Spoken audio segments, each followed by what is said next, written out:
বেনামাজি যখন মারা যায় কবরস্থানগুলো সব কান্না শুরু করে, আল্লাহ এই লাশ যেন আমার এখানে না আসে।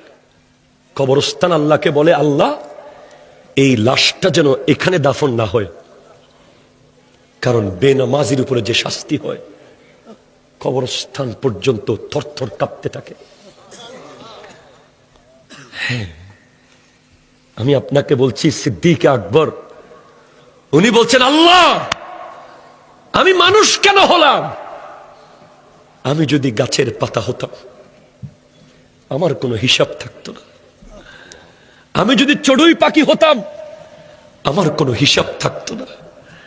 আমাদের কি আছে? কি নিয়ে যাব বলেন? কি নিয়ে যাব? আজকে ফজরের নামাজ কত জনের চলে গেছে এখানে, কত জনের। জোহর কত জনের চলে গেছে।